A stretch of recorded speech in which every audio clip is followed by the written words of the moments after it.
മക്കളുടെ സ്കൂൾ ബസ്സിന് മുമ്പിലേക്ക് വീൽ ചെയ്ത് വരുന്ന അച്ഛൻ മമ്മൂക്കയുടെ സൗന്ദര്യത്തിനെ നന്നായിട്ട് എക്സ്പ്ലോർ ചെയ്തിട്ടുണ്ട് ഗ്രേറ്റ് ഫാദർ ഫോട്ടോഗ്രാഫിയുടെ മമ്മൂക്കയുടെ എല്ലാം. ഏറ്റവും ആദ്യമായിട്ട് മമ്മൂക്കാക്ക് കിട്ടിയ പട്ട ഏതായിരുന്നു ഓർക്കണ്ടോ? പട്ടം ഞാൻ തന്നെ ഉണ്ടാക്കിയതാണ്. ഇപ്പോഴും സംവിധായകരോട് റോള് ചോദിക്കുന്ന നടനാണ് മമ്മൂട്ടി. ചോദിക്കാതെ കിട്ടില്ല സാർ. പൃഥ്വിരാജ് ഏറ്റവും ആദ്യത്തെ സിനിമ ഇന്ന് മോഹൻലാലിനെ വെച്ചിട്ടുണ്ട്. പക്ഷെ കാശ് സേഫ് ആകുന്ന പരിപാടി മമ്മൂക്കാനെ വെച്ചിട്ടുണ്ട്. അതൊക്കെ മാത്തുക്കുട്ടിക്ക് പറയാം, ഞാൻ പോയിട്ട് അത് രാജുവിന്റെ അടുത്ത് പറയാം. ഗ്രേറ്റ് ഫാദറിന്റെ കളക്ഷൻ ചൊല്ലിയാണ്. ഇതിന്റെ പ്രൊഡ്യൂസർ പറഞ്ഞിട്ട് പോലും വിശ്വസിക്കാത്ത ആളുകളുണ്ട്. അതിപ്പോ ഞാൻ എന്ത് ചെയ്യാനാ വിശ്വസിക്കാത്തത്?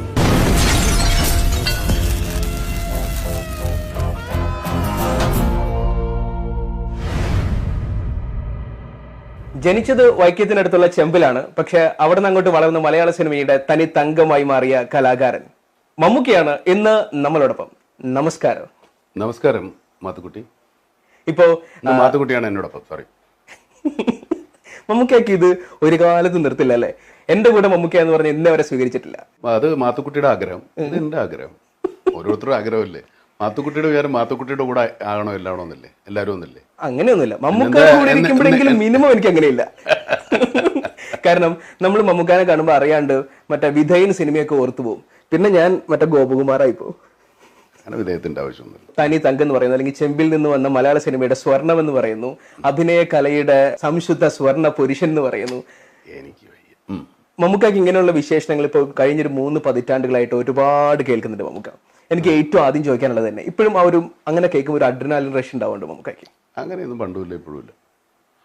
കാരണം ഇത് വെറും വാചകങ്ങളിലല്ലേ, സത്യസന്ധമായ കാര്യങ്ങൾ വേറെ അല്ലേ. പക്ഷെ എന്നാലും ഉണ്ടാവും മെഗാസ്റ്റാർ അല്ലെങ്കിൽ മെഗാസ്റ്റാറൊക്കെ ഞാൻ ആദ്യമായിട്ട് കേൾക്കുന്നതാണ്. ഞാൻ അത്ഭുതപ്പെട്ടുണ്ട്. അങ്ങനെ ഒരു സംഭവം ഉണ്ടോ? അങ്ങനെ വിളിച്ചപ്പോൾ തന്നെ ഞാൻ അത്ഭുതപ്പെട്ടു പോയിട്ടുണ്ട്. എന്താ അങ്ങനെ പറയേണ്ട കാര്യം എന്ന് ചോദിച്ചാൽ ഞാനോട് ഖലീസ് ടൈംസിൽ വന്നതാണത്. ഞാൻ ആദ്യം ഒരു ഗൾഫ് ടൂർ ഉണ്ടായിരുന്നു 87. ഖലീസ് ടൈംസ് ആണ് അവിടുത്തെ പോപ്പുലർ പത്രമാണ്. ഒന്നും അതെ, വേറെ പത്രങ്ങളുണ്ട്, ഇല്ലെന്നല്ല. ഇപ്പൊ അവർ പണം കണ്ട ഖലീസ് ടൈംസിന്റെ ഫ്രണ്ട് പേജിൽ ഒരു കളർ ഫോട്ടോയും വെച്ചിട്ട് മെഗാസ്റ്റാർ മമ്മൂട്ടി അറൈവ്സ് ടുഡേ എന്നാണ്.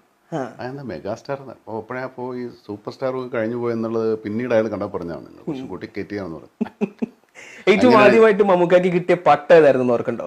പട്ടം ഞാൻ തന്നെ ഉണ്ടാക്കിയതാണ്. പട്ടമല്ലേ, പേപ്പറില്ലേ, ന്യൂസ് പേപ്പർ വെച്ച് അത് മുറിച്ചിട്ട് നടുക്ക് 2 സൈഡിൽ ഈർക്കിൽ വെച്ച് ചോറ് കൊണ്ട് ഇത് ഒട്ടിച്ചിട്ട് നൂല് കെട്ടിയിട്ട് പാലൊക്കെ ഇട്ട് പതുക്കെ പതുക്കെ ഇങ്ങനെ പൊക്കി വിടും. പേപ്പർ കൊണ്ട് ഉണ്ടാക്കി. മമ്മൂക്കാക്ക് പട്ടൊക്കെ ഉണ്ടാക്കാൻ അറിയാല്ലേ? എനിക്ക് എന്തെല്ലാം ഉണ്ടാക്കാൻ അറിയാം, പലതും നിനക്കറിയില്ല മോനെ. എന്താ പ്രശ്നം? പ്രശ്നങ്ങളൊന്നുമില്ല. ഞാനിപ്പോഴും ചോദിക്കുന്ന ഈ സ്വർണ്ണം തങ്കത്തിന്റെ പ്രശ്നമാണ്. സ്വർണത്തിന്റെ കാര്യമൊന്നും പറയരുത് വെറുതെ, ആവശ്യമില്ല. എന്താ ഭയങ്കര വിലയില്ല സ്വർണ്ണത്തിന്. മമ്മൂക്കാക്ക് വാങ്ങിക്കാതിരിക്കാൻ പാകത്തിനുള്ള വിലയൊന്നുമില്ലല്ലോ. എനിക്ക് എന്തിനാ ഇപ്പൊ സ്വർണ്ണം? ഞങ്ങൾക്കൊക്കെ ആണെങ്കിൽ പിന്നെ പറഞ്ഞാൽ ശരിയാണ്. എനിക്ക് എന്തിനാ സ്വർണ്ണം? പൊന്നും കൊടുത്തിന് എന്തിനാണ് പൊട്ടതാണ്ടേ? ശരി. നമ്മുടെ പ്രോഗ്രാമിൽ ഇതേവരേക്കും ഷൂട്ട് ചെയ്തതൊക്കെ അതിൽ നിന്നൊക്കെ മാറിയിട്ടൊരു ലൊക്കേഷനിലാണ് ഇപ്പൊ നമ്മൾ ഇരിക്കുന്നത്. ഇത് ശരിക്കും ഷൂട്ട് ചെയ്യുന്നത് നമ്മള് ജസ്റ്റി കഫേ എന്ന് പറഞ്ഞിട്ടൊരു കഫേയിലായിരുന്നു ഷൂട്ട് ചെയ്തുകൊണ്ടിരുന്നത്. അറേഞ്ച് ചെയ്യാൻ പറ്റില്ല, സോറി. അപ്പോ എന്തുകൊണ്ടാണ് ഇവിടെ എന്ന് ചോദിച്ചാൽ ഇത് മമ്മൂക്കാടെ വീടാണ്. മമ്മൂക്ക എന്താ ഈ വീട് ഏറ്റവും ആദ്യമായിട്ട് കാണുന്നത്? മമ്മൂക്കാടെ വീടെന്ന് പറഞ്ഞാൽ സാധാരണ ഞാൻ രാവിലെ ഇവിടെ ഈ വീട്ടിൽ എന്തെങ്കിലും വേറെ എന്തെങ്കിലും ഉണ്ടോ എന്ന് നോക്കിയാൽ മമ്മൂക്കാടെ വീടാണെന്ന് പറഞ്ഞപ്പോൾ ഞാൻ എന്റെ വീടല്ലേ, എനിക്ക് പ്രത്യേകിച്ച് ഒന്നും തോന്നിയില്ല. എനിക്ക് തോന്നിയത് പറയുകയാണെങ്കിലും തോന്നിയത് ആൾക്കാർ കാണാനുള്ളതാണ്. പെയ്യുന്ന മഴയ്ക്കും തഴുകുന്ന കാറ്റിനും സിനിമയുടെ മണമുള്ള വീട്. സ്വന്തമായിട്ടൊരു ഡയലോഗ് പറഞ്ഞൂടെ കുട്ടി? ഗ്രേറ്റ് ഫാദർ എന്ന സിനിമ ഇപ്പോ അതൊരു ഗ്രേറ്റ് സക്സസ് ആയിട്ട് മാറിയിരിക്കുന്നു.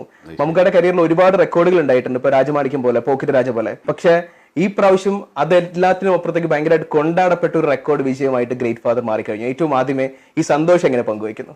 സന്തോഷം വേണോ? കുറച്ച് വേണ്ടി വരും. കൺഗ്രാറ്റുലേഷൻസ് മമ്മൂക്ക. അല്ലെങ്കിൽ ഈ വിജയത്തിനുള്ള ഒരു മാറ്റം എന്താ തോന്നുന്നത്? മാറ്റം ഉണ്ടെങ്കിൽ കാണാൻ പാടില്ല. എന്തെങ്കിലും ഉണ്ടോ മാറ്റം? ഇല്ല, വേറെ പ്രത്യേകിച്ച് മാറ്റമൊന്നുമില്ല. പല കാരണങ്ങൾ കൊണ്ട് ഇപ്പൊ സോഷ്യൽ മീഡിയ പോലെയുള്ള ഒരു സാധനത്തിന്റെ ഒരു അമിതമായിട്ടുള്ള ഒരു പ്രാധാന്യം വന്ന് നിൽക്കുന്ന സമയമാണ്. ഒരു റെക്കോർഡ് കിട്ടാനായിട്ട് ആഘോഷിക്കാൻ നിൽക്കുന്ന ഒരു വലിയ ജനതയുണ്ട്. പല കാര്യങ്ങൾ കൊണ്ടും ഈ വിജയത്തിന് കുറച്ചുകൂടി പ്രസക്തി ഇല്ലേ? എനിക്ക് അങ്ങനെയൊന്നും പറയാറില്ല. ഇത് ഭയങ്കര പ്രസക്തി ഉണ്ടെന്ന്. സത്യം ഉണ്ടാവും, ഇല്ലെന്ന് ഞാൻ പറയുന്നില്ല. അതേസമയത്ത് ഒരു വലിയ വിഷമമുണ്ടെങ്കിൽ അതിങ്ങനെ ഇടക്കിടക്ക് തെട്ടി വരും. സന്തോഷം അന്ന് അങ്ങനെ ആലോചിച്ച് നമ്മൾ ചിരിക്കുമോ? നമ്മുടെ ജീവിതത്തിൽ പണ്ടെന്തെങ്കിലും ഒരു സന്തോഷം ഉണ്ടായിരുമ്പോൾ നിങ്ങൾ പറയുന്നില്ല, ഏതെങ്കിലും ഇതുപോലൊരു സിനിമ ഓടി, പണ്ടൊരു സിനിമ ഓടി, ആ സിനിമ ഓടിയതിനെപ്പോൾ അങ്ങനെ ഇരിക്കില്ല. നമുക്ക് നമ്മുടെ ജീവിതത്തിൽ നമുക്ക് വിഷമിക്കാവുന്ന കാര്യങ്ങൾ ഓർത്ത് നമ്മളിങ്ങനെ ആവശ്യമില്ലാതെ വിഷമിച്ചുകൊണ്ടിരിക്കും. അത് മനുഷ്യ സഹിതമാണ്. ശ്രദ്ധിച്ചിട്ടില്ല? ചുമ്മാ ഒന്ന് ആലോചിച്ചു. ഇനി ആലോചിക്കാം. ഇനി ആലോചിക്കാനല്ലോ, ഇപ്പൊ തന്നെ ആലോചിച്ചോളൂ, ഞാൻ പോയിട്ട് വരാം. അയ്യോ പോലെ ചായ കിട്ടിയ നന്നായിരിക്കും. സാധാരണഗതിയിൽ ഒരു പ്രോഗ്രാമിൽ ഞാൻ ഇരിക്കുന്ന സമയത്ത് എന്റെ മുമ്പിൽ ഉത്തരം പറയുന്ന ആളാണ് അതിഥിയായിട്ട് വരാം. പക്ഷെ ഇവിടെ ഇപ്പൊ ഞാനാണല്ലോ അതിഥിയായിട്ട് വന്നേക്കുന്നത്. അതുകൊണ്ടല്ലേ ചായ വേണമെന്ന് ചോദിച്ചു. അതുകൊണ്ടാണല്ലോ എനിക്ക് വേണമെന്ന് പറഞ്ഞേ. മാത്തുക്കുട്ടി ഭയങ്കര തമാശ കേട്ടോ. ശരിക്കും ഇല്ല, ആരും പറഞ്ഞിട്ടില്ല. മമ്മൂക്കയൊക്കെ വെട്ടിച്ച് തട്ടിച്ചു നോക്കുമ്പോ നമ്മളൊക്കെ എന്ത് എന്ത് തമാശ. ഓ, എന്നെ തമാശക്കാരനാക്കി. ഭയങ്കര കാലിക പ്രസക്തിയുള്ള ഒരു സംഭവമാണ് പറയുന്നത്. പ്രത്യേകിച്ചും ഇപ്പോഴത്തെ ഒരു സമൂഹത്തിൽ ഈ ഫ്ലാറ്റ് ജീവിതവും കാര്യങ്ങളിലേക്ക് നീളുമ്പോൾ ഈ സിനിമയ്ക്ക് ഭയങ്കര ഒരു പ്രസക്തി ഉണ്ട് നിലവിലുള്ള സമൂഹത്തിൽ. എന്താ മമ്മൂക്കാക്ക് അതിനെ കുറിച്ച് പറയാനുള്ളത്? തീർച്ചയായിട്ടും അങ്ങനെ ഒരു പ്രസക്തി ഈ സിനിമയ്ക്ക് ഉള്ളത് കൊണ്ടാണ് ഈ കൂടുതൽ ഈ സിനിമയെ പ്രേക്ഷകരെ ആകർഷിക്കുന്നത്. സിനിമയെ അത് കാലിക പ്രാധാന്യം പറഞ്ഞാൽ കാലഘട്ടത്തിന്റെ മാറ്റങ്ങൾ കൊണ്ടുള്ളതായിരിക്കാം, അല്ലെങ്കിൽ നമ്മുടെ കൂടുതൽ അവസരങ്ങളുള്ളത് കൊണ്ടായിരിക്കാം, അല്ലെങ്കിൽ നമ്മുടെ ഈ പുതിയ ഈ എന്താ പറയുക ഈ നഗര ജീവിതത്തിലുണ്ടായിട്ടുള്ള മാറ്റങ്ങൾ കൊണ്ടാവാം, അല്ലെങ്കിൽ മനുഷ്യന്റെ സൈക്കോളജിക്കൽ പ്രോബ്ലംസിലുള്ള മാറ്റങ്ങൾ. പണ്ടുമൊക്കെ ഇതൊക്കെ ഉണ്ടായിട്ടുണ്ടാകും, പക്ഷേ അത്രത്തോളം നമുക്ക് അറിയപ്പെടുന്ന രീതിയിലുണ്ടാകും. പിന്നെ ജനസംഖ്യ കുറവ്, അങ്ങനെ ഒരുപാട് കാര്യങ്ങളുണ്ട്. ഇപ്പോൾ പക്ഷെ നമ്മൾ എന്നും രാവിലെ കേട്ടുകൊണ്ടിരിക്കുന്നത് കുട്ടികളുടെ നേരെയുള്ള അക്രമങ്ങളാണ്. അതും മുതിർന്ന ആളുകൾ, അതിപ്പോൾ ഈ പെഡോഫിലോ എന്നൊക്കെ പറയുന്നത് പോലെ കുട്ടികളുടെ നേരെയുള്ള ലൈംഗികമായ ആക്രമണമാണ് കൂടുതൽ. അതിനെതിരെ എടുത്തൊരു സിനിമ, അങ്ങനെ വേണമെന്ന് എടുത്ത സിനിമ അല്ല ഇത്. പക്ഷെ ഇങ്ങനൊരു കഥ വന്നപ്പോൾ കാലഘട്ടത്തിനനുസരിച്ച് ഒരു കഥയായി മാറി, അതിനൊരു പ്രസക്തി ഉണ്ടായി, ജനങ്ങളത് ഏറ്റെടുത്തു, ജനങ്ങൾക്ക് തിരിച്ചറിയലുണ്ടായി. ഇത് പക്ഷേ നമ്മൾ കുട്ടികളുടെ നേരെ ജാഗരൂകരാകണം എന്നുള്ളതിനൊരു ചൂണ്ടുവിരൽ കൂടെ ആയിരിക്കാം ഈ cinema. Real story real story ഉണ്ട്. റിയൽ സ്റ്റോറി എന്ന് വെച്ചാൽ നമ്മൾ ഒരു മാസത്തിൽ ഒരു 10 or 15 കഥയെങ്കിലും സംഭവങ്ങളെങ്കിലും നമ്മൾ പേപ്പർ വായിക്കുന്നുണ്ട്. ഇത്രയും വാർത്തകൾ വരുന്നതിന് മുമ്പ് തന്നെ എഴുതി അഭിനയിച്ചു പോയൊരു ഡയലോഗ് ഉണ്ട് അതിനകത്ത്. നമ്മുടെ സമൂഹത്തിൽ പല രൂപത്തിൽ പല ഭാവത്തിൽ ആളുകൾ നമ്മുടെ കൂടെ ഉണ്ടാകും. ബന്ധുക്കളായിട്ടും പരിചയക്കാരായിട്ടും സുഹൃത്തുക്കളായിട്ടും ഒക്കെ നമ്മുടെ കൂടെ ഈ മുഖംമൂടി ധരിച്ച്, സൗഹൃദത്തിന്റെ മുഖംമൂടി ധരിച്ച് നമ്മുടെ കുട്ടികളെ നേരെ ആക്രമിക്കാൻ കാതോർത്ത് നിൽക്കുന്ന അല്ലെങ്കിൽ കാത്തു നിൽക്കുന്ന ഒരുപാട് ആളുകൾ ഉണ്ടാകും എന്നൊരു ഡയലോഗുണ്ട്. അവരെക്കുറിച്ച് നമ്മൾ ജാഗരൂകരാകണം, ജാഗ്രത പുലർത്തണം എന്നുള്ള ഒരു മുന്നറിയിപ്പ് കൂടെ ഈ സിനിമ തരുന്നുണ്ട്. കൃത്യമായിട്ടൊരു പിൻ പോയിന്റ് ചെയ്യുന്നൊരു കാര്യമുണ്ട്. ആക്രമിക്കുന്നവരല്ല, അക്രമം കണ്ടു നിന്നിട്ട് അത് മിണ്ടാതിരിക്കുന്നവരാണ് കൂടുതൽ. അതാ ലോകത്തിന്റെ നാശം ആക്രമിക്കുന്നവരിലൂടെയല്ല, ആക്രമിക്കുന്നവരെ കണ്ടു മിണ്ടാതിരിക്കുന്നവരിലൂടെ ആയിരിക്കും എന്നാണ്. അത് പഴയ ഒരു ചൊല്ലാണ്, എപ്പോഴും എല്ലാ കാലത്തിനും യോജിച്ചതാണ്. അതുകൊണ്ട് നമ്മൾ ഈ 2 തരത്തിലുണ്ട്. ഇപ്പൊ ആക്രമിക്കുന്നവരാണോ ആക്രമിക്കാത്തവരാണോ എന്നറിയാതെ തിരിച്ചടിച്ച് രണ്ട് തരത്തിലുണ്ടല്ലോ. പറഞ്ഞ പോലെ റോമിയോ അങ്ങനത്തെ അവരെ ഉപദ്രവിക്കുന്ന ആൾക്കാരുണ്ടല്ലോ. അതല്ലാതെ അപ്പോൾ ഇതിനകത്തൊരു സദാചാരത്തിന്റെ 2 വശങ്ങളുണ്ട്. സദാചാരം എന്ന് പറയുന്നത് യഥാർത്ഥത്തിലുള്ള ആൾക്കാരെയാണോ അല്ലാത്തവരെയാണോ നമ്മൾ കണ്ടെത്തുക എന്നുള്ള വലിയ ബുദ്ധിമുട്ടാണ്. ചുമ്മാ സംസാരിക്കുന്നവരെയും സദാചാരക്കാർ പിടിക്കുന്നുണ്ട്, മറ്റുള്ള ആൾക്കാർ അതിൽ കൂടെ രക്ഷോട്ട് പോകുന്നുണ്ടാവും. അപ്പൊ ഇത് തിരിച്ചറിയുക എന്ന് പറഞ്ഞാൽ വലിയ ബുദ്ധിമുട്ടാണ്. ഇത്തരം സംഭവങ്ങളോടുള്ള മീഡിയയുടെ ഒരു കാഴ്ചപ്പാടും കൃത്യമായിട്ട് സിനിമയിൽ അടയാളപ്പെടുത്തുന്നുണ്ട്. മീഡിയ അത് വേണ്ട എല്ലാ മീഡിയ അല്ല, ചില ആൾക്കാർ അങ്ങനെ ചെയ്യുന്നുണ്ട്. നമ്മൾ ഒരു ആരെയും പ്രത്യേകിച്ച് ഉദ്ദേശിച്ച് പറഞ്ഞിട്ടുള്ളതല്ല. അങ്ങനെ ഒരാളെ പറ്റിയല്ലോ. ഇതും ഇപ്പൊ നമ്മുടെ ഡേവിഡ് നൈനാൻ എന്ന് പറഞ്ഞ ഒരു അച്ഛനോട് എല്ലാവരും ഈ പണിക്കിറങ്ങൂല. ഇങ്ങനെ സിനിമയിൽ പറയുന്ന ആൾക്കാർ അത് ആ ആളുകളെ പറ്റിയാണ്. നമുക്കാണെങ്കിലും ഭയങ്കര സ്റ്റൈലിഷ് ആയിട്ടാണ് വരുന്നത്. ബ്ലേസർ ഇട്ടിട്ടാണെങ്കിലും നമുക്കൊക്കെ എപ്പോഴും ഇങ്ങനെയുള്ള വേഷങ്ങൾ ഇടാൻ ഭയങ്കര ഇഷ്ടമുള്ള ആളാണെന്ന് കേട്ടിട്ടുണ്ട്. നമുക്ക് അതിന്റെ പേഴ്സണൽ കളക്ഷനിൽ ഒരുപാട് സൂക്ഷിച്ചു വെക്കുന്ന ഒരുപാട് പലപ്പോഴും ശ്രദ്ധിച്ചില്ലായിരുന്നു. നമുക്കാണെങ്കിൽ ഇങ്ങനെയുള്ള കളക്ഷൻ ഒരുപാടുണ്ട്. പക്ഷെ ഇത് മമ്മൂക്ക എന്റെ അടുത്ത് പറഞ്ഞത് എനിക്ക് ഇങ്ങനെയൊക്കെ വാങ്ങിച്ചു വെക്കാൻ ഭയങ്കര മോഹമുള്ള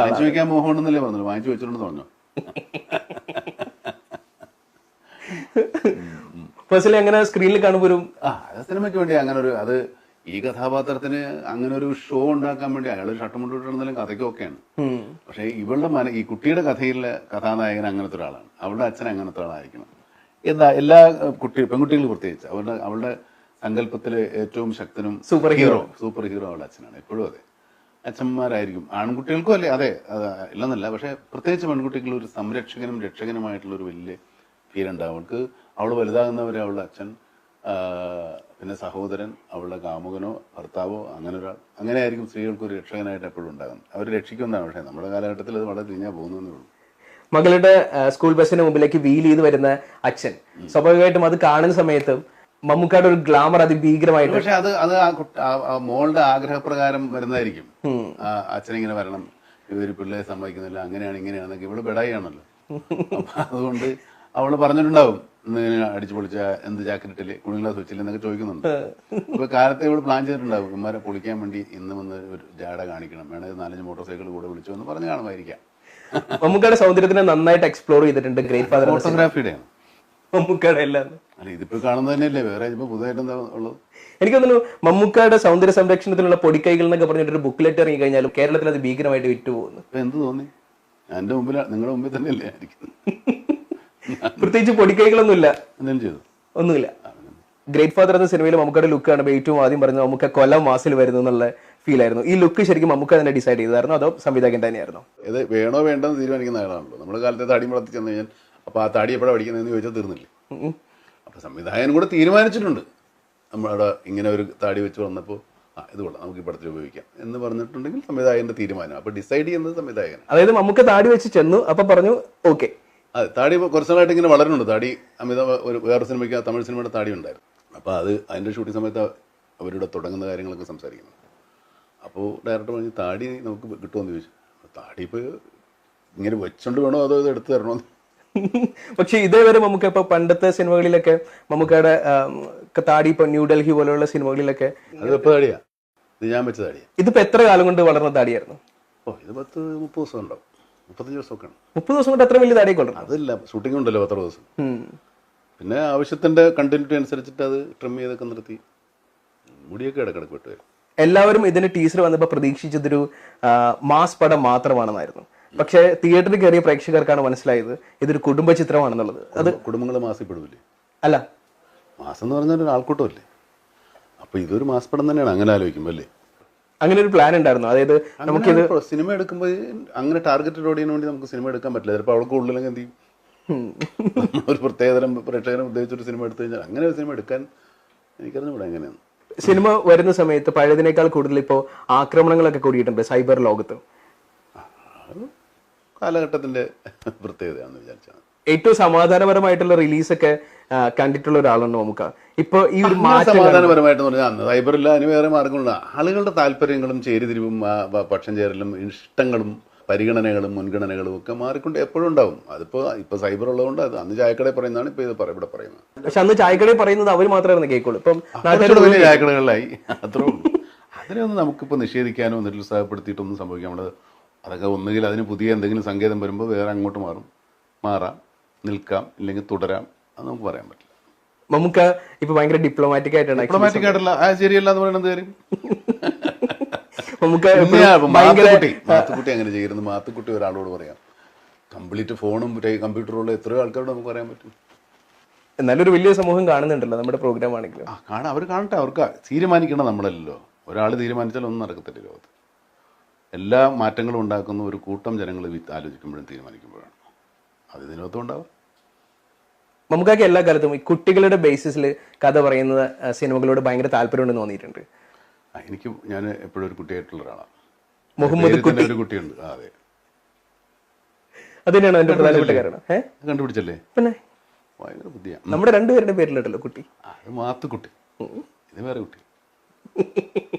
ഏത് കുട്ടിക്കാണ് കൂടുതൽ പ്രായം എന്ന് ഞാനിപ്പോൾ ആലോചിക്കുന്നത്. കുട്ടികൾക്ക് പ്രായമില്ലല്ലോ, എന്നാലും പ്രായമുള്ള കുട്ടിയാവാലോ. പ്രായമുള്ള കുട്ടികളുണ്ട്. 10 വയസ്സുള്ള കുട്ടികളുണ്ട്, 8 വയസ്സുള്ള കുട്ടികൾ ഉണ്ട്, 8 വയസ്സ് പ്രായമുള്ള കുട്ടിയുണ്ട്, 10 വയസ്സ് പ്രായമുള്ള കുട്ടിയുണ്ട്, 60 വയസ്സ് പ്രായമുള്ള കുട്ടിയുണ്ട്, അതിന് മുകളിൽ പ്രായമുള്ള കുട്ടികളും ഉണ്ട്. പോട്ടെ. അല്ല, ഞാൻ പറഞ്ഞു വന്ന ക്വസ്റ്റ്യൻ എന്താണെന്ന് വെച്ചാൽ ഇപ്പോൾ ഭാസ്കർ റാസ്കലിലാണെങ്കിലും ഗ്രേറ്റ് ഫാദറിലാണെങ്കിലും അതിനു മുൻപ് ഡാഡി കൂൾ ആണെങ്കിലും ഒക്കെ അങ്ങനെയുള്ള കഥാപാത്രങ്ങളോട് മമ്മൂക്കായ്ക്ക് ഒരു പ്രത്യേക ഇഷ്ടമുണ്ടെന്ന് തോന്നിയിട്ടുണ്ട്. കുട്ടികളുടെ സിനിമകൾ കുട്ടികൾക്ക് വേണ്ടിയുള്ളതല്ല, കുട്ടികളുടെ കൂടെയുള്ള സിനിമയും കുട്ടികൾക്ക് വേണ്ടിയുള്ള സിനിമകളിൽ ഒരുപാട് സിനിമ പണ്ട് ഞാൻ അഭിനയിച്ചിട്ടുണ്ട്. ഒരു കാലത്ത് ബേബി ശാലിനി ഒരു 4-5 സിനിമയിൽ കുട്ടിയും മമ്മൂട്ടിയും അങ്ങനെ ഒരു, പക്ഷെ അത് 4 സിനിമയുള്ള ആകെ. അതിനെ പറഞ്ഞങ്ങനെയായി. അങ്ങനെ കുട്ടികളുടെ കൂടെ ഒരുപാട് സിനിമകൾ അഭിനയിച്ചിട്ടുണ്ട്. അപ്പോൾ കുട്ടികൾക്ക് അന്ന് ആ കുട്ടികളൊക്കെ വളർന്ന് വലുതായി എന്നുള്ളൂ. പിന്നെ അവർക്ക് കുട്ടിയായി ഇനിയിപ്പോൾ അവരുടെ കുട്ടികളായെന്ന് അറിഞ്ഞൂടാ. മമ്മൂക്കൊക്കെ അങ്ങനെ ചില റെക്കോർഡുകളൊക്കെ ഉണ്ടല്ലേ, അയാളുടെ കുട്ടിയുടെ കൂടെ അഭിനയിച്ചു, അയാളുടെ അമ്മയുടെ കൂടെ അഭിനയിച്ചു.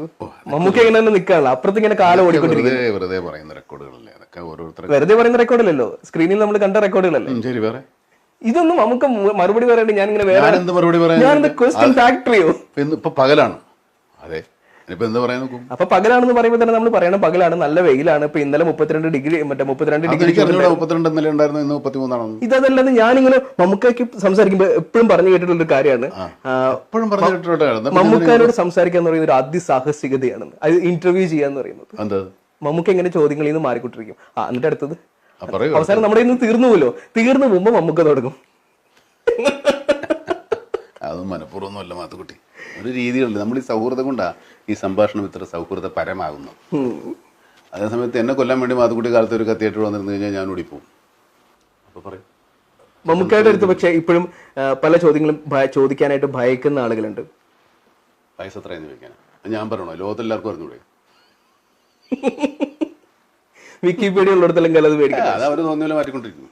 മമ്മൂക്കയ്ക്ക് അങ്ങനെ ഇന്ന ചോദ്യങ്ങൾ ചോദിക്കണം, ഇന്ന ചോദ്യങ്ങൾ ചോദിക്കാൻ പാടില്ല, അങ്ങനെ ഒരു ഇതല്ല. ചില കാര്യങ്ങളിൽ എനിക്ക് താല്പര്യമില്ലാത്ത കാര്യങ്ങളുണ്ട്, അത് നിങ്ങൾക്ക് താല്പര്യമുള്ള കാര്യങ്ങളുണ്ടാവും. അല്ല അത് അങ്ങനെ അല്ലെങ്കിൽ വെറുതെ ആവശ്യമില്ലാത്ത ചോദ്യങ്ങൾ ചോദിക്കുമല്ലോ. മറ്റതിനെ പറ്റി എന്താ അഭിപ്രായം, ഇതിനെപ്പറ്റി എന്താ അഭിപ്രായം നമ്മൾ വെച്ചോണ്ടിരുന്നാൽ പോരെ. പരസ്യമായിട്ട് പറയേണ്ടാത്ത ഒത്തിരി അഭിപ്രായങ്ങളില്ല.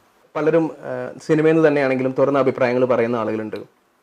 അഭിപ്രായങ്ങൾ തുറന്നു പറയാം. എന്തെങ്കിലും അഭിപ്രായം ഉണ്ടെങ്കിൽ പറഞ്ഞാൽ പോരെ. അഭിപ്രായം ഇല്ലാത്ത ഒരാളാണ് മമ്മൂക്ക എന്ന് ഞാൻ വിചാരിക്കുന്നില്ല. എല്ലാ കാര്യങ്ങളെ കുറിച്ച് കൃത്യമായിട്ടുള്ള അഭിപ്രായങ്ങൾ ഉണ്ടെങ്കിൽ പറഞ്ഞാൽ പോരെ. ഇപ്പൊ ഞാൻ മാത്തുക്കുട്ടി താടി വെച്ചത് എനിക്ക് ഇഷ്ടപ്പെട്ടില്ല, മാത്തുക്കുട്ടി താടി പഠിക്കുന്നതാണ് എന്റെ അഭിപ്രായം എന്ന് പറഞ്ഞിട്ട് വല്ല കാര്യമുണ്ടോ? അല്ല, ചിലപ്പോ ഞാൻ സമ്മതിച്ചെന്ന് വരും. എന്തിനു മുഖത്തിരിക്കുന്ന താടി മാത്തുക്കുട്ടി ഇഷ്ടത്തിന് മാത്തുക്കുട്ടി വളർത്തുന്ന താടി എനിക്ക് ഇഷ്ടമല്ലെങ്കിൽ മാത്തുക്കുട്ടി എന്ത് ഞാൻ നോക്കണമെന്നല്ലേ ഉള്ളൂ. ഗ്രേറ്റ് ഫാദർ എന്ന സിനിമ പുതിയൊരു സംവിധായകൻ കൂടി മമ്മൂക്കയ്ക്ക് അവസരം നൽകിയിരിക്കുന്നു. അതെ, ഇനി എത്ര പേരുണ്ടോ? ഉടനെ ഒരു പുതിയ സംവിധായകന്മാരാരോ ഉള്ളത്? എനിക്ക് തോന്നുന്നു ഇപ്പൊ ചെയ്തുകൊണ്ടിരിക്കുന്ന സിനിമയും പുതിയ സംവിധായകനാണ്. അദ്ദേഹത്തിന്റെ പുതിയ സിനിമയാണ്. അതിനുശേഷമുള്ള സിനിമയ്ക്ക് ശേഷമുള്ള സിനിമയും പുതിയ ആളാണ്. എന്താ ഇത്ര ഈ പുതിയ ആളുകളോട് തന്നെ മമ്മൂക്കയ്ക്ക് ഇപ്പോഴും പുതിയ ആൾക്കാർക്ക് നമ്മൾ വെച്ച് ടെസ്റ്റ് ചെയ്യണം, നമ്മൾ കൊള്ളാവുന്ന അവർ ടെസ്റ്റ് ചെയ്യണം. പലരും മമ്മൂക്കാരുടെ അടുത്ത് സിനിമ പിടിച്ചിട്ട് പിന്നെ സിനിമ പഠിപ്പിക്കാൻ എനിക്ക് തന്നെ സിനിമ എന്താവുന്ന അവർ പിടിയില്ല. മമ്മൂക്കായിലൂടെ എൻട്രി നടത്തുകയെന്ന് വെച്ചിട്ട് പിന്നെ അവിടെ നിന്ന് അങ്ങോട്ട് സ്വന്തം സിനിമ എളുപ്പമായിട്ടുണ്ടായിരിക്കും ചിലപ്പോൾ. നമുക്ക് റീച്ച് ചെയ്യാൻ കുറച്ചുകൂടെ എളുപ്പമാണ്. പിന്നെ മാത്തുക്കുട്ടി ചുമ്മാ എന്നോട് പറയാതല്ലേ കയറിയൊന്നും അങ്ങനെയൊന്നല്ല. ഞാൻ കേട്ടിട്ടുള്ള കാര്യമാണ്, എവിടെയെങ്കിലും നല്ലൊരു കഥയുണ്ടെങ്കിലും മമ്മൂക്ക അത് തെരഞ്ഞു പിടിച്ച് പോയിട്ട് അത് പിക്ക് ചെയ്ത് വിളിച്ചുകൊണ്ടിരുന്ന ആളാണ്. അങ്ങനെ ഇപ്പൊ എല്ലാ പടവും നല്ലതാവണ്ടേ? അങ്ങനെയൊന്നുമില്ല, ചിലതൊക്കെ അങ്ങനെ. അതല്ല, നമ്മൾ കഥ കേൾക്കുമ്പോൾ ചോദിക്കും. ഇപ്പോൾ ബാലരി മാണിക്യത്തിനകത്ത് ഞാൻ ഇല്ല, അതിൻ്റെ ബാലരി മാണിക്യത്തിൻ്റെ കഥയും സിനിമ ഷൂട്ട് ചെയ്യാൻ തീരുമാനിച്ചു. അതിനകത്ത് നടന്മാരെ തിരഞ്ഞെടുത്തിട്ട് അവർക്ക് വേണ്ടി ഒരു വർക്ക്ഷോപ്പ് വയ്ക്കുന്നത് എന്നോട് ആരോ പറഞ്ഞത്. രഞ്ജി എവിടെയുണ്ടെന്ന് ചോദിച്ചപ്പോൾ രഞ്ജി കോഴിക്കോട് ഒരു വർക്ക്ഷോപ്പ് പോയിട്ടിരിക്കുകയാണ് ബാലരി മാണിക്യത്തിൻ്റെ. അപ്പോൾ ഞാൻ രഞ്ജി വിളിച്ചു, ബാലരി മാണിക്യത്തിൻ്റെ നീ ഷൂട്ട് എടുക്കണ്ട, അതുകൊണ്ട് ഞാൻ കുറച്ച് ആർട്ടിസ്റ്റിന് വേണ്ടി ഇങ്ങനെ പ്രാക്ടീസ് ചെയ്യിക്കുക, ഒരു വർക്ക്ഷോപ്പ് വെച്ചിരിക്കുന്നത്. എനിക്ക് റോളൊന്നുമില്ലേ? അങ്ങനെ ഒരു റോള് ചോദിച്ചാണ്, ഒരു റോള് ചോദിച്ചിട്ട് 3 റോള് തന്നു. അതാണ് ബാലരി മാണിക്യത്തിൻ്റെ കഥ. ഇപ്പോഴും സംവിധായകരോട് റോള് ചോദിക്കുന്ന നടനാണ് മമ്മൂട്ടി. ചോദിക്കാതെ കിട്ടില്ല സാർ, ചോദിക്കാതെ കിട്ടുമോ? എനിക്ക് തന്നെ വർക്ക്ഷോപ്പ് പോലും ഒരു പക്ഷേ മമ്മൂക്കയുടെ ഒരു ഇതിന്റെ ഭാഗമായിട്ട് രഞ്ജിത്ത് മമ്മൂക്കാക്ക് അങ്ങനെ ഒരു ആഗ്രഹമുണ്ട്. സിനിമ തുടങ്ങുമ്പോൾ അതൊരു 60 ദിവസത്തെ പരിപാടിക്ക് 20 ദിവസമെങ്കിലും വർക്ക്ഷോപ്പ് വേണം. അങ്ങനെയാണെങ്കിൽ ബാക്കി 20 ദിവസം കൊണ്ട് ഷൂട്ടിംഗ് തീരും. ഷൂട്ടിംഗ് നടക്കുന്ന സമയത്താണ് പലപ്പോഴും വർക്ക്ഷോപ്പ് നടക്കുക. അതല്ല എല്ലായ്പ്പോഴും എല്ലാ സ്ഥലത്തും സിനിമയ്ക്ക് മുമ്പ് ഒരു വർക്ക്ഷോപ്പ് ഉണ്ട്. ഇപ്പോൾ നമ്മളടുത്തൊരു 40 ദിവസത്തെ ഷൂട്ടിംഗ് ഉണ്ടെങ്കിൽ ഒരു 10 ദിവസം 30 ദിവസം ഷൂട്ടിംഗ് ഉണ്ടല്ലോ, 10 ദിവസം വർക്ക്ഷോപ്പ് ആയിരിക്കും. എല്ലാവരെയും കൊണ്ടുവരുത്തി ക്യാമറയും ലൈറ്റിങ്ങും ഒന്നും ഇല്ലാതെ ബാക്കി സിനിമ ഇങ്ങനെ പഠിപ്പിച്ചുകൊണ്ടിരിക്കും. സിനിമ ഷൂട്ടിംഗ് സമയത്ത് അത് വളരെ എളുപ്പമായിട്ട് തോന്നും. കാരണം എല്ലാവർക്കും എല്ലാ ഡയലോഗും എല്ലാവരും അറിയാം. നാടകം പഠിക്കുന്ന പോലെ സിനിമ മൊത്തം പഠിക്കും. പലപ്പോഴും നമുക്കതിന് പുതുമുഖങ്ങളല്ലാതെ തിരക്കുള്ള നടന്മാരെ കിട്ടാൻ വലിയ പാടാണ്. നമുക്ക് റെഡിയാണ് ശരിക്കും വർക്ക്ഷോപ്പിന്. ഞാനൊരു പടം കഴിഞ്ഞാൽ പിന്നെ അടുത്ത പടത്തിന് അഭിനയിക്കാൻ ഒരുപാട് സമയം എടുക്കും. ഈ പറഞ്ഞ താടിയൊക്കെ വളർന്നു വരണ്ടേ? എല്ലാ പടത്തിലും താടിയില്ലല്ലോ. അല്ല, അതുപോലെ എന്തെങ്കിലും മാറ്റം വരണ്ടേ? ഗ്രേറ്റ് ഫാദർ കണ്ടപ്പോൾ തോന്നിയൊരു കാര്യം, മറ്റ് സിനിമകളെ അപേക്ഷിച്ചിട്ട് ഫിസിക്കൽ സ്ട്രെയിൻ കുറച്ചുകൂടി കൂടുതലുള്ള സിനിമയായിരുന്നു ഗ്രേറ്റ് ഫാദർ. സത്യമായിരുന്നു? ഫിസിക്കൽ സ്ട്രെയിൻ കുറച്ച് കൂടുതലില്ലേ? പ്രത്യേകിച്ചും ക്ലൈമാക്സിലുള്ള. അതിപ്പോ എല്ലാത്തിനും ഫൈറ്റ് സ്ട്രെയിൻ തന്നെയാണ്. അപ്പൊ ആർക്കും, എനിക്ക് മാത്രമല്ല എല്ലാവർക്കും അത് പുതിയൊരു കാര്യമൊന്നുമില്ല. സിനിമ അത് പണ്ടുപോലെ അങ്ങനെയാണ്. നമുക്ക് പനിയൊക്കെ ഉള്ള സമയത്തൊക്കെ ഷൂട്ടിംഗ് ഉണ്ടാവും ചില സമയത്ത്. എനിക്ക് ലാലു ലക്സ് ഞാനും കൂടെ ഒരു ഷൂട്ടിംഗ് സമയം എനിക്ക് 102-103 ഡിഗ്രി പനിയുണ്ട്. വെള്ളത്തിലാണ് ഇടി പനി. ഏത് സിനിമ? കൂട്ടിനിളങ്കിളി എന്നൊരു സിനിമ. ഫൈറ്റ് പാടത്ത് ചെളിയിലൊക്കെ കിടന്നിട്ട് ഇപ്പൊ പനിയുണ്ട് എനിക്ക്. അത് പറഞ്ഞ അന്നത്തെ കാലത്തൊക്കെ അത് പറഞ്ഞ് അങ്ങനെ ഒരു ദിവസം ഷൂട്ടിംഗ് ഒക്കെ മുടക്കാനുള്ള വലിപ്പം മലയാള സിനിമയ്ക്ക് ഇല്ല. ഇപ്പോഴും ഒരു ദിവസം 2 ദിവസമൊക്കെ റെസ്റ്റ് എടുക്കാം. എന്നാലും എനിക്കത് തോന്നാറില്ല. നമുക്ക് സ്വാഭാവികമായിട്ടും ശ്രദ്ധിച്ചിട്ടുണ്ടാവും, ഇപ്പോൾ ഫേസ്ബുക്കിൽ ഉണ്ടാകുന്ന ഏറ്റവും പ്രധാനപ്പെട്ട ചർച്ചകളിലൊന്ന് ഗ്രേറ്റ് ഫാദറിന്റെ കളക്ഷനെ ചൊല്ലിയാണ്. നമുക്കത് ശ്രദ്ധിക്കുന്നുണ്ടോ കൃത്യമായിട്ട്?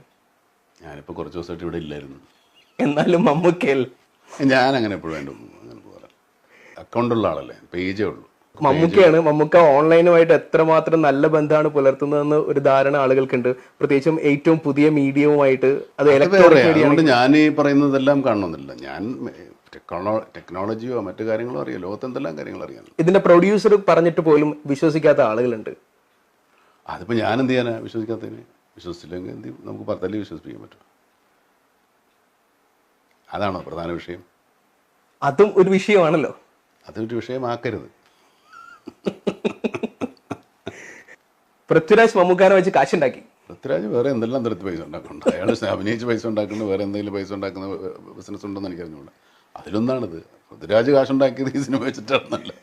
പൃഥ്വിരാജ് എന്തോരം പടത്തിൽ അഭിനയിക്കുന്നുണ്ട്. മമ്മൂക്കാനെ വെച്ച് പടം ചെയ്യാനായിട്ട് പൃഥ്വിരാജിന് ഒരു പ്രത്യേക ഇഷ്ടമുണ്ട്. ഇതിന് മുമ്പും ചെയ്തിട്ടുണ്ട്. എന്താ ഈ ഒരു അറ്റാച്ച്മെന്റിന്റെ കാര്യം എന്താ? അങ്ങനെ പ്രത്യേകിച്ച് അറ്റാച്ച്മെന്റ് കാര്യമൊന്നുമില്ല. പൃഥ്വിരാജ് ഏറ്റവും ആദ്യത്തെ സിനിമ ഇന്ന് മോഹൻലാലിനെ വെച്ചിട്ടുണ്ട്. പക്ഷെ പ്രൊഡ്യൂസ് ചെയ്യുന്നതല്ല മമ്മൂക്കാനെ വെച്ചിട്ട്. കാശ് സേഫ് ആക്കുന്ന പരിപാടി മമ്മൂക്കാനെ വെച്ചിട്ടാണ്.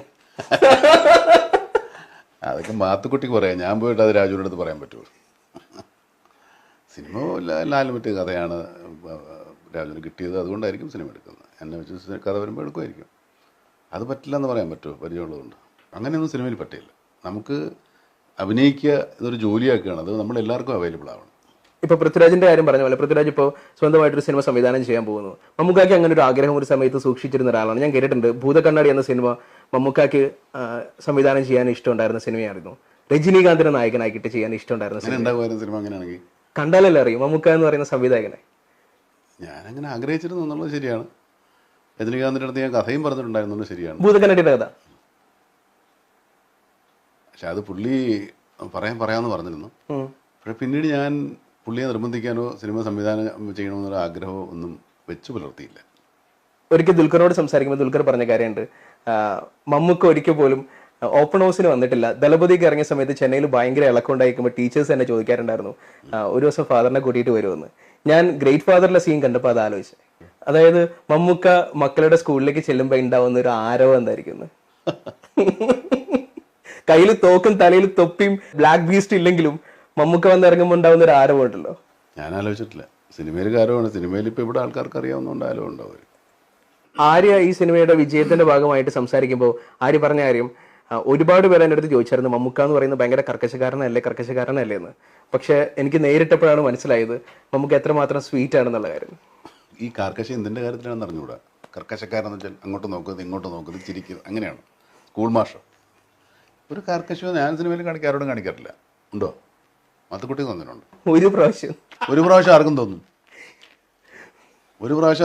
അത് ആദ്യം ഒരുപക്ഷെ പേടി എന്റെ ഉള്ളിൽ ഇപ്പോഴും ഉണ്ട്. ഞാനൊരു ചോദ്യം ചോദിക്കുമ്പോൾ പോലും എന്റെ ഉള്ളിൽ ആ പേടിയുണ്ട്. ദൈവമേ, അടുത്ത നിമിഷം വല്ല അഗ്നിപർവ്വതം പൊട്ടുമെന്ന്. ഞാൻ അത്ര റിലാക്സ്ഡ് അല്ല. കറക്റ്റ്. അതുകൊണ്ടാണ് മാത്തുക്കുട്ടിക്ക് ഇപ്പോഴും ഇത്ര എളുപ്പം എന്നോട് സംസാരിക്കാൻ തോന്നുന്നു. ഇതോടൊപ്പം തന്നെ തിയേറ്ററിലേക്ക് ആഘോഷമായിട്ട് വരികയാണ് പുത്തൻ പണം എന്ന സിനിമ. കന്നഡയും കാസർഗോഡ് മുതൽ കന്യാകുമാരി വരെ ഓൾമോസ്റ്റ് എല്ലാ ഭാഷയും ഇപ്പൊ മമ്മൂക്ക ഇങ്ങനെ കൈകാര്യം ചെയ്തുകൊണ്ടിരിക്കുന്നു. ഇനി എന്തെങ്കിലും ബാക്കിയുണ്ടോ കൈകാര്യം ചെയ്യാൻ? മാത്തുക്കുട്ടിയുടെ ഭാഷ മാത്രമേ ഉള്ളൂ. മാത്തുക്കുട്ടിയുടെ ഭാഷയും അതൊന്ന് കൈകാര്യം ചെയ്യണം.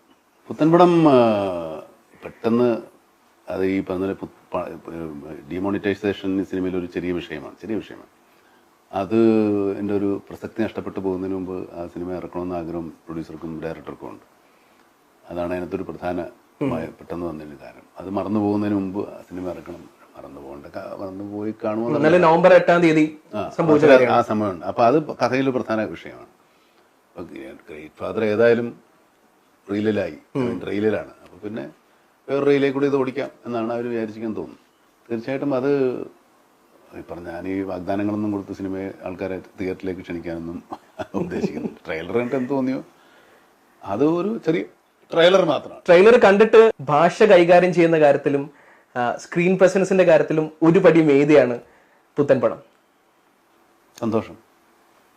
കാസർഗോഡ് ഭാഷ പഠിക്കാൻ വേണ്ടി പ്രത്യേകിച്ച് ഒന്നും ചെയ്തിട്ടില്ല. ഞാൻ ഞാറ്റുവല എന്ന് പറഞ്ഞിട്ട് ഒരു വാട്സാപ്പ് ഗ്രൂപ്പ് ഉണ്ട്. കുറേ എഴുത്തുകാരും സാഹിത്യകാരന്മാരും കലാകാരന്മാരും ഒക്കെ ഉള്ള ഒരു ഗ്രൂപ്പാണ്. ആ ഗ്രൂപ്പിൽ ഷാജി എന്നിട്ട് ഒരു ചെറുകഥാകൃത്തുണ്ട്, മാതൃഭൂമി ജോലി ചെയ്യുന്ന. അപ്പോൾ ഒരു ദിവസം ഈ കൂട്ടത്തിൽ എഴുതിക്കൊണ്ട് വന്നല്ലോ ഏതൊരു കവിതയാണ്. വലിയൊരു പ്രശസ്തനായ കവിയാണ്, മറന്നുപോയി. ആ പുള്ളിയുടെ കവിതയുടെ കാസർഗോഡൻ ട്രാൻസ്ലേഷൻ ഇങ്ങനെ അയച്ചിരുന്നു ഒരു പോസ്റ്റായിട്ട്. ഞാനതിങ്ങനെ വായിച്ച് ശീലിച്ചു. അപ്പോൾ ഞങ്ങൾ ആദ്യത്തെ സംഘം ഉണ്ടായിരുന്നു ഷൊർണൂർ. ആ ഷൊർണൂർ ആദ്യത്തെ സംഗമത്തിൽ ഞാൻ ഈ കവിതയൊന്ന് വായിക്കട്ടെ എന്ന് പറഞ്ഞു മൈക്കിൽ. അങ്ങനെ വായിച്ചു ചൊല്ലി. ഇതിലിപ്പോ എല്ലാവരും കറക്റ്റായിട്ടില്ല, അത് എനിക്ക് വായിച്ചിട്ട് മനസ്സിലാവുന്ന രീതിയിൽ ഞാൻ കാസർഗോഡൻ ഭാഷ പറഞ്ഞു. അപ്പൊ കാസർഗോഡ് എന്നുള്ള കുറെ ആൾക്കാരുണ്ടാവും ഇവിടെ. അപ്പൊ അവരൊക്കെ ഭയങ്കര ആരവമായിരുന്നു. അപ്പൊ അത് കഴിഞ്ഞിട്ടാണ് നമ്മൾ ഗ്രേറ്റ് ഫാദറും വേറെ തോപ്പിൽ ചോപ്പനൊക്കെ കഴിഞ്ഞു. ഇങ്ങനെ ഇരിക്കുമ്പോൾ രഞ്ജി പറഞ്ഞു നമുക്ക് സിനിമ റെഡി ആയിട്ടുണ്ടെന്ന്. ഈ സിനിമയിൽ നിങ്ങൾ കാസർഗോഡ് ഭാഷയെ പറയുന്നു പറഞ്ഞു. ഞാൻ പറഞ്ഞു കാസർഗോഡ് ഭാഷ പറയണമല്ലേ, ഞാനൊരു സാധനം അയച്ചു തരാന്ന് പറഞ്ഞിട്ട് ഞാൻ ശ്രീരാമനെ വിളിച്ച് ചോദിച്ചു അന്നേരത്തെ വീഡിയോ ഉണ്ടോ. വീഡിയോ ഉണ്ടെന്ന് ചോദിച്ചപ്പോൾ വീഡിയോ എനിക്ക് അയച്ചത്. ഞാൻ രഞ്ജിക്ക് വീഡിയോ അയച്ചു. ഇത് ആരെഴുതിയാൻ പറഞ്ഞു, ഷാജികുമാർ എഴുതിയാന്ന് പറഞ്ഞു. അപ്പോൾ ഞാൻ പറഞ്ഞ് നമുക്ക് ഭാഷയിൽ വേണമെങ്കിൽ അവൻ്റെ സഹായം ചോദിക്കാമെന്ന് പറഞ്ഞു. തീർച്ചയായിട്ടും പറഞ്ഞു. അങ്ങനെ ഷാജികുമാർ സിനിമയുടെ ഷൂട്ടിംഗ് സമയത്ത് കൂടെ ഉണ്ടായിരുന്നു. ഷാജികുമാറായിരുന്നു ഈ സിനിമയിലെ സുരാജ് പഞ്ഞാറമൂട്. അപ്പൊ മിക്കവാറും അടുത്ത് തന്നെ കക്ഷി സ്ക്രീനിൽ വരാനുള്ള ചാൻസ് ഓൾറെഡി സ്ക്രിപ്റ്റിലൊക്കെ സ്ക്രിപ്റ്റ് എഴുതുന്ന ആളാണ്. ടേക്ക് ഓഫിന്റെ സ്ക്രിപ്റ്റിൽ ഷാജികുമാറും വേറെ ഒരാളും കൂടെ ആണ്. ഇതിൽ ഒരുപാട് ഡയലോഗ്സ് ഉണ്ട്, എനിക്കൊന്നും റീപ്രൊഡ്യൂസ് ചെയ്യാൻ പോലും പറ്റുന്നില്ല, അത്രയും ഫാസ്റ്റ് ആയിട്ടാണ് ഈ സാധനം പോയിക്കൊണ്ടിരിക്കുന്നത്. പക്ഷെ അതൊന്നും ശ്രദ്ധിക്കണമല്ല, ഒരു ഇത്തിരി കാത് കൊടുത്താൽ എല്ലാം മനസ്സിലാവും. അല്ലാതെ അറിയാൻ പാടില്ലാത്ത മലയാളത്തിലല്ല സംസാരിക്കുന്നത്, അറിയുന്ന മലയാളത്തിലാണ്. ചിലതൊക്കെ പക്ഷേ ചില വാക്കുകൾ ചില പ്രയോഗങ്ങളൊക്കെ ചിലപ്പോൾ ഒരു പ്രാവശ്യം കേട്ട് രണ്ടാമത്തെ പ്രാവശ്യം നമുക്ക് എന്താ ഉദ്ദേശിക്കുന്നത് മനസ്സിലാവും. അത് വളരെ ഒരൊറ്റ സാധനം പറയാമോ? നമ്മുടെ എനിക്ക് ഭയങ്കര കേൾക്കാൻ നേരിട്ട് കേൾക്കാൻ ഭയങ്കര ആഗ്രഹമുള്ളത് കൊണ്ട് ചോദിക്കുന്നത്. ആ സമയത്തുള്ളതിനപ്പുറത്തേക്ക് ട്രെയിലറിൽ തന്നെ ഭയങ്കര ഭംഗിയായിട്ട് വന്നിട്ടുണ്ട്. അതിനകത്ത് ഒരു സീനിൽ ഇങ്ങനെ പോലീസുകാര് അവർ അണ്ടർ കവറിൽ വന്നിട്ടാണ്. അപ്പൊ ഇവർ പറയുന്നുണ്ട് ഞങ്ങൾ പോലീസുകാരാണ്. അപ്പൊ ഇയാള് പറയുന്നുണ്ട് നിങ്ങൾ പോലീസുകാരാണെങ്കിൽ നമ്മ കള്ളന്മാരാന്ന് ഡയലോഗ് പറയുന്നു. ഇപ്പോഴാണ് മലയാളത്തില് കുറെ കൂടി സിറ്റികളെ ബേസ് ചെയ്തിട്ടും ഭാഷകളെ ബേസ് ചെയ്തിട്ടുള്ള സിനിമകൾ വന്നു തുടങ്ങിയത്. പക്ഷെ ഇതിന്റെ ഒരു ആദ്യകാലത്ത് തന്നെ മമ്മൂക്കാക്ക് അതിനുള്ളൊരു കൃത്യമായ ഒരു സ്വാധീനം ഉണ്ടായിരുന്നല്ലേ, ഭാഷ കൃത്യമായിട്ട് സിനിമയിൽ ഉപയോഗിക്കാം. എന്റെ തന്നെ എന്റെ ഒരു ന്യായീകരണം എന്ന് പറഞ്ഞാൽ ഒരു കഥാപാത്രം ഏത് ഭാഗത്തുള്ള ആളാണ്, അപ്പൊ ആ ഭാഗത്തുള്ള ഭാഷയായിരിക്കും ആളെ സ്വാധീനിക്കുക, അതായിരിക്കും ആളെ സംസാരിക്കുക. ആ ന്യായം മാത്രമേ ഉള്ളൂ. ഇപ്പൊ കണ്ണൂരുകാരനായ ഒരാൾ കണ്ണൂരിലായിരിക്കും കണ്ണൂർ ഭാഷയായിരിക്കും സംസാരിക്കുന്നത്. നടൻ കണ്ണൂർക്കാരനും കഥാപാത്രം തിരുവനന്തപുരത്തുകാരനാണെങ്കിൽ തിരുവനന്തപുരത്തുകാരൻ കണ്ണൂർ ഭാഷ സംസാരിക്കും എന്നൊരു ലോജിക്ക് മാത്രമേ ഞാൻ ചോദിക്കുന്നില്ല. ആദ്യകാലത്തൊക്കെ കോട്ടയത്തെ കുറിച്ചാണ് ഏറ്റവും പറഞ്ഞുകൊണ്ടിരുന്നത്. പക്ഷെ ഇപ്പോ എടുക്കുന്ന എല്ലാ ഭാഷകളും കൃത്യമായിട്ട് പ്ലേസ് ചെയ്ത് പോകുന്നുണ്ടോ നമുക്ക്? അല്ല, കോട്ടയം അന്ന് പ്രത്യേകിച്ച് അങ്ങനെ ഒരു ഇന്ന സ്ഥലത്തുകാരൻ എന്നുള്ള കഥാപാത്രങ്ങൾ. ഇപ്പൊ ഞാൻ ഒരുപാട് ഭാഷ സ്ലാങ് സംസാരിക്കുന്ന ഒരു പഴയ സിനിമയുണ്ട്, ചങ്ങാത്തം എന്നൊരു സിനിമയിൽ ഞാൻ ഒരുപാട് ഡിസ്കൈസ് കാണിക്കുന്നുണ്ട്, പല വേഷത്തിൽ പോകുന്നുണ്ട്. അതിന് തൃശ്ശൂർ ഭാഷയൊക്കെ അന്നേ ഉണ്ട്. ചങ്ങാത്തം സിനിമ കണ്ടറിയാം, ഓരോരോ സ്ഥലത്തെ ആളായിട്ട് ഞാൻ അഭിനയിച്ചിട്ടുണ്ട് അതിനകത്ത്. പിന്നെ ദാമോദരൻ മാസ്റ്ററേയും എം.ടിയുടെ ഒരു വെള്ളൂനാടും ഭാഷയുണ്ട്, അതെല്ലാവരും ഫോളോ ചെയ്യാറുണ്ട്. കോഴിക്കോട്ടിലിപ്പോൾ ദാമോദരൻ മാഷാണ് കോഴിക്കോട്ടുകാരൻ്റെ കഥാപാത്രങ്ങൾ കൂടുതലുണ്ട് എം.ടി എഴുതിയാലും. അപ്പോൾ അതിനകത്ത് കോഴിക്കോടൻ ഭാഷകളും ഒക്കെ അതിനകത്ത് ഒരുപാട് അറിഞ്ഞോ അറിയാതെയോ നമ്മൾ പറഞ്ഞിട്ടുണ്ട് കഥാപാത്രങ്ങൾ. എനിക്ക് അതൊക്കെ ഭയങ്കരമായിട്ട് പ്ലേസ്ഡ് ആയി പോയിട്ട് പല ആളുകളും ഇപ്പോഴും ചന്തുവിന്റെ റൈമിങ്ങിലൊക്കെ അറിയാണ്ട് എഴുതി. ചന്തുവിന്റെ റൈമിംഗ് എന്ന് പറഞ്ഞാൽ ഒരു സ്ഥലത്ത് പ്രത്യേക ഭാഷ എന്ന് പറയാൻ പറ്റില്ല. അത് റിപ്പീറ്റേഷൻസ് ഒക്കെ ഉണ്ടല്ലോ, ചന്തു തോറ്റിട്ടുണ്ട് പലരും പലവട്ടം. അത് എം.ടി.എൻ ഭാഷയാണ്. അതിൽ നിന്നൊക്കെ രക്ഷപ്പെടാൻ വേണ്ടിയിട്ട് ആളുകൾ ഇപ്പൊ പാടുപെടുന്നത് ഞാൻ കണ്ടിട്ടുണ്ട്. ചിലർക്കൊക്കെ സ്വാധീനിക്കും. പത്മരാജൻ എഴുതുന്ന കൂടുതൽ സിനിമകളിലെയും ഭാഷ എന്ന് പറഞ്ഞാൽ പുള്ളിയുടെ രാജ്യത്തടത്തുള്ളതാണ്. അതായത് ഓണാട്ടുകര ഭാഷയാണ്. ഓണാട്ടുകര എന്തുവാ എന്നാ ആ ഭാഷ പറയുന്ന അത് മുകിലാവും കേട്ടോ, അടൂർ ഗോപാലകൃഷ്ണൻ സാറൊക്കെ പറയുന്ന ആ ഭാഷയാണ്. അപ്പൊ അവരൊക്കെ ആ ഓണാട്ടുകര ആ ഒരു ഭാഷയാണ്. നമ്മൾ ആരും അറിയാത്തൊരു സ്ഥലമുണ്ട് ഈ ഓണാട്ടുകര. ഓക്കെ, എന്തായാലും നമുക്ക് ഒരുപാട് സന്തോഷം ഇത്രയും കാര്യങ്ങൾ നമ്മളുമായിട്ട് സംസാരിച്ചതിൽ. അതെയോ, അത് ശരി. നമുക്കല്ലേ പെട്ടെന്ന് നിർത്തണം എന്ന് പറഞ്ഞ് ബോധമുണ്ടാക്കിയത്. എന്റെ ഇനിയും ചോദ്യങ്ങൾ ബാക്കിയുണ്ട്, പക്ഷെ അടുത്ത വീണ്ടും ഇതൊരു വലിയ തുറക്കഥയായിട്ട് തുടങ്ങാം. നമുക്ക് ഇന്നിപ്പോ ഇതോടെ അവസാനിപ്പിച്ചിട്ട് ഇനി ഈ സിനിമകൾക്ക് ഇറങ്ങട്ടെ, അതിനുശേഷം കാണാം.